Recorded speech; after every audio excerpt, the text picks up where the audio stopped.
DreAllDay.com. What up, Dre Baldwin, DreAllDay.com, and BallOverseas.com, which I'll tell you about in a moment. But I was looking around online the other day, and I see that there's some people out here who have made some videos talking about playing basketball overseas.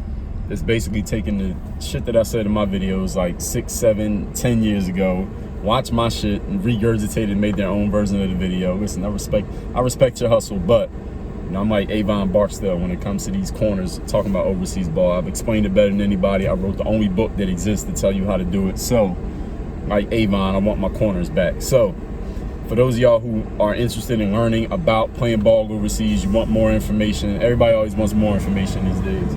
I got it, and I'm gonna give it to you in several videos and articles that I got coming out from the point that you're watching this moving forward until.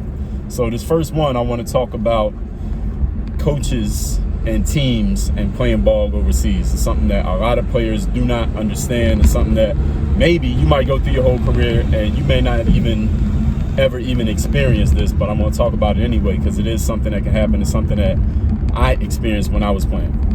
Sometimes you will sign a contract to play for a team somewhere in the world, and the team, and when I say the team, what I mean is the management. That means the people who have the power to actually make the decision to sign you. And if you saw my interview with Brad Candace from Euro Pro Basket, the 2020 version interview, we did another one in like 2013, 2014, but the 2021, he mentioned this, that sometimes the coach might like you, but the owner doesn't like you, or the manager likes you, but the director doesn't like you. Sometimes there's several people involved in a decision to sign a player, but other times there might only be one person involved in the decision to sign a player, and they got the power to just do it regardless of how anybody else thinks. And they don't even have to talk to anybody else. They just make the decision, and everybody else got to adapt to the decision that was made.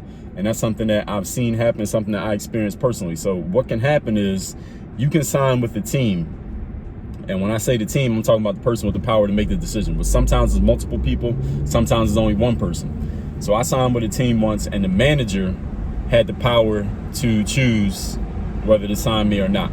So the manager saw my material and said, yo, we like Dre, we gonna sign Dre. And for whatever reason, I don't think maybe this manager wasn't very experienced. Maybe the manager didn't give a fuck. Maybe the manager was like, I don't care what anybody else thinks anyway. But the manager never got in touch with the coach about me, right? The coach of the actual team I was going to play for. So the manager sees my stuff. Me and the manager are having this back and forth conversation because I negotiated this contract by myself, no agent. And we ended up working out a deal. They signed me, got me a flight, everything. I fly over to the country. This was when I was playing in Montenegro. I fly over to Montenegro. I flew into Croatia, actually. Get to the team in Montenegro. We get to practice, walk in the gym. Me, the manager didn't even speak English at all. But the manager was a female, and her husband spoke English. So the manager's husband was there, and it was like 2 other people. So like 5 of us come walking into the gym. And everybody knows the other 4 people. Nobody knows me, and I'm an American black dude walking into their gym in Montenegro. So everybody's looking at me, and the coach is like looking like, because the coach didn't know what the hell was going on. They never told the coach that they had signed me. So the coach is like, yo, y'all just signed a player like just like that, and I'm supposed to just adapt to the fact that y'all signed a player. So anyway, the coach he wasn't mad. He was kind of like, yeah, this is what y'all doing. He kind of had like this funny smile on his face when he saw me, and the coach didn't even speak English either. So I couldn't really I didn't know anything he was actually saying. I only knew when somebody would translate it. Like the coach would say something, and he'd be talking for like 2 minutes straight, right? So he said a lot of stuff. And then I say, yo, what did he say? And then somebody will be like, well, he said, and then their translation of what he said would be like 15 seconds. I'm like, yo, he was talking for 2 minutes. That's all he said. But anyway, so you never really knew exactly what the coach was saying. That's my point. So the coach obviously was feeling it's not even that he thought I was a bad player, because obviously I could play. I was better than everybody who was on the team that they had. The whole time I was there, I was better than everybody on that team. And I performed that way on the court.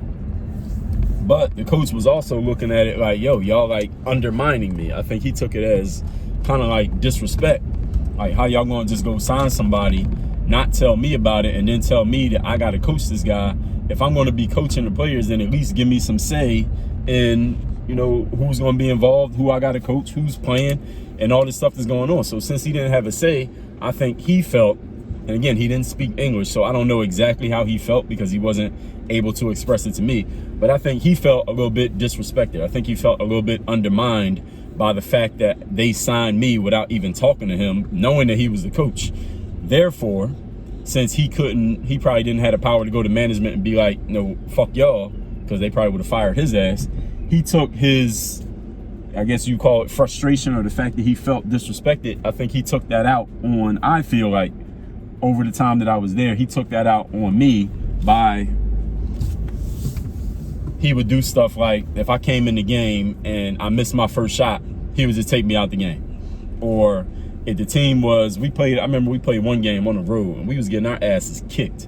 I didn't start the game. I didn't start not one game the whole time I was there. Every game I played, I came off the bench. Even though I was the best player in the gym, even though I would dominate in practice, I did not start not one game. Every game came off the bench. Even games I'm scoring 20 plus points, I was coming off the bench. We was down by like 25 in the second quarter of the game on the road, and I hadn't even gotten in the game yet. We was by 25. I finally get in the game. I get in the game, and I didn't miss a single shot. I shot the ball damn near every time I got it, but I was scoring. I was just making all my shots. Had a great game. The footage, the video came out great because I made every damn shot that I took. But we ended up losing the game by 20-something points because I didn't get in the game till we was down by 25. But that's the coach would do little things like that. Or I would, like I said, I would miss a shot, or I get one turnover. I'd be making shots, then I get one turnover, and then he pulled me out the game for the turnover. Or if I came in the game and I hadn't done anything wrong, but let's say the other team scored 3 times in a row. I'm not the point guard. The point guard turns the ball over, or he passes to the center misses, the other team makes back-to-back threes. He calls timeout. He pulls me out the game, and the other 4 guys stay in the game. Little things like that. So again, it's kind of like he had what do you call it? Like plausible deniability to say, well, it wasn't against him personally. It was just, that's what I felt like doing because I'm the coach. He could have said that, but at the same time, I felt like, and again, this could just be me, my ego looking at it this way, that he was doing these little things as his way of exacting revenge on the team through me because they undermined him by signing me without talking to him first. Because again, he didn't know me. I don't think he had anything personal against me, but I think he felt like the team was like not showing him the proper respect as the coach by clearing it with him before they signed a player to the roster. So I'm telling you all of that to explain to you that sometimes this could happen. The management of a team or the owner of a team could just be like, yo, this is the player that I want, and I'm signing him, and you the coach, you work for me, so you're going to coach this player, even though the coach would have been like, if he had a chance to say something, the coach would have been like, yo, I don't want this player on the team because he doesn't fit with my scheme, or I don't like how he plays, or I don't like his attitude, or I don't think he could do the things that I want him to do. But the owner's the person in charge, or the manager. If it's a team like, because a lot of teams overseas, there may not be one owner who actually owns everything money-wise. It may be owned by like an organization or the city or something like that. So there's a person who has control, and the person who has control can make a decision that overrules what the coach may think, and the coach may disagree. So now the manager and the director or the owner, whoever, they have this clash of opinion, and you, as the player who got signed, you're caught in the middle of it. And now the coach is going to fuck you over because that's the only thing the coach has the power to do, and you get caught in the middle of it. So now your playing time is fucked up. Now the coach might be saying shit about you, especially if the coach doesn't speak English. So now he could be talking shit about you right in front of you. You don't even know what he's saying.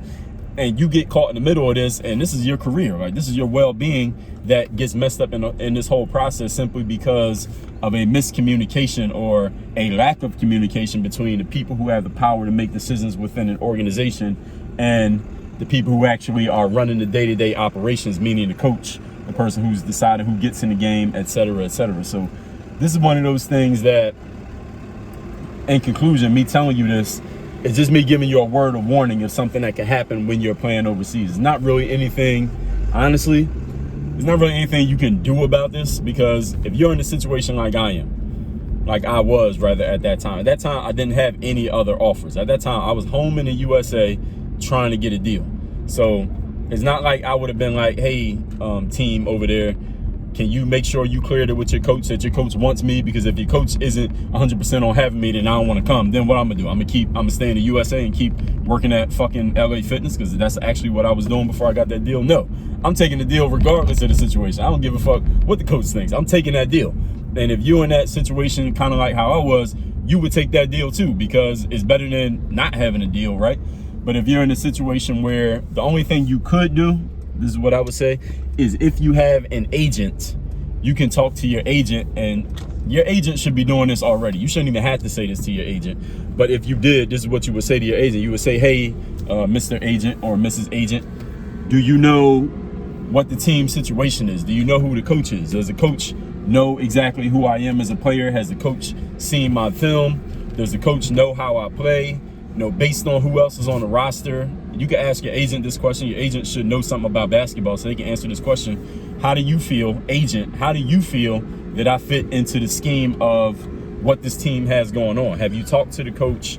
Have you talked to the organization and asked them what the coach thinks? How do they see me fitting into what they have going on? If you have an agent, your agent's job is to know the answers to these questions before they send you to a team where you could be in a bad situation. And if your agent doesn't do this or sends you to a bad situation, and it ends up making you look bad, because either you'll go to that team and not do shit, and then on your resume, it looks like you was on a team, you didn't do nothing, so it looked like maybe your game fell off, or you go there and not do nothing, and then the team may talk bad about you to the next team that wants to sign you, or you go there and don't do anything, and you could have been on another team where you could have been looking good, but now you look bad because you took a deal where it was set up for you to fail from the beginning. If that's happening, then you need to fire your agent. You need to find yourself a different agent. Now, I know dudes who play overseas who have been in this situation where they ended up going to the wrong team. Might have been a good deal, like they got paid and it was a high level club, but they went to the wrong team because it was a bad fit for them.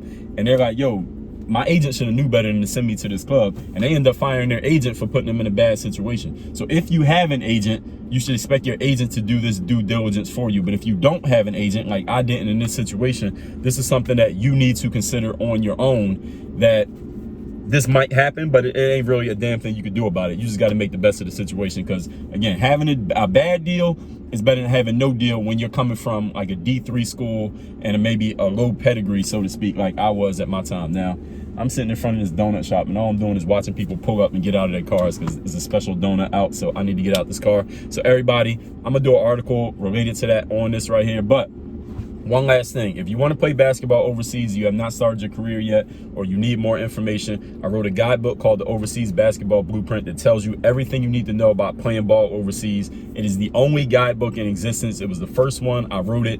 As y'all can see, that I can, not only did I play ball overseas, but I know how to explain what I did, how I did it, and why I did it. That's all there in that book. Go to balloverseas.com, and oh yeah, the book is free. You ain't got to pay for the book.